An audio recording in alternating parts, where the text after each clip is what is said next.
FEROCIOUS is this indie survival shooter, and it's trying to do something a bit different with the whole dinosaur game thing. Instead of just being another run from scary dinosaurs game, it mixes in exploration, decent gunplay, and this interesting mechanic where you can actually control the dinosaurs. The game puts you on an island where these prehistoric creatures never died out, but there's also this military corporation called Manifesto that's running around shooting at you, so you're basically stuck dealing with both threats at once. The story essentially starts with your boat crashing near the island. Of course it does. And you getting separated from your brother. It's a pretty straightforward setup that we have seen hundreds of times, but it gives you a reason to explore the whole place. The island itself is designed more like a Metroidvania game than a typical open world, meaning the areas connect back to each other with shortcuts, and you will find new paths as you get more gear. Personally, I like this approach. You are climbing ropes, sliding down cliffs, and sometimes even using a kayak in some parts.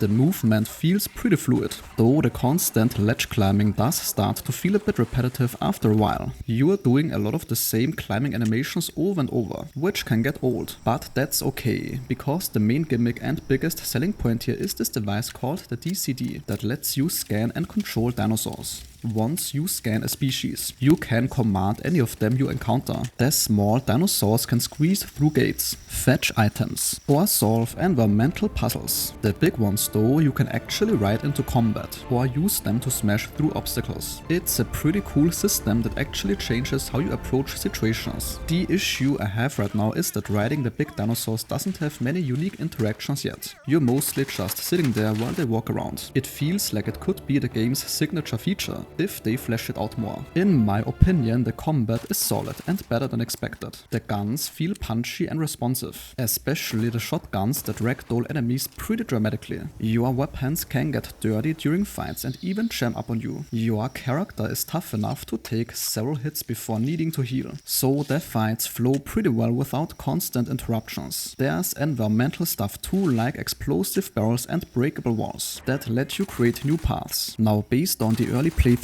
you actually spend way more time fighting the Manifesto soldiers than dinosaurs. The human enemies dominate most of the encounters, especially early on. The dinosaurs are around and there's decent variety, but they are not constantly aggressive. They often just exist in the environment, sometimes fighting each other or the soldiers, but not really hunting you down like some would expect from a game called FEROCIOUS. A lot of players went in expecting constant dinosaur danger and came away feeling like the dinosaurs don't get enough spotlight. The developers might ramp this up later in the game. As for the survival side, it's kept pretty simple. You gather basic materials like sticks and animal skins to craft bandages, armor pieces and weapon upgrades. The crafting system exists, but doesn't seem to take over the whole experience, which honestly feels like the right balance. The world itself looks really good for an indie production. It does have some rough spots though, like certain animations being janky, or performance hitches here and there. The game does seem promising so far. The dinosaur control system is creative, and the world design is smart with its interconnected layout. And it also looks better than many other indie shooters. The main concerns are whether the full release will actually deliver more dinosaur encounters and expand on the mechanics that feel a bit thin right now. And that sentence concludes today's video. If your time was respected, a like or comment is very much appreciated.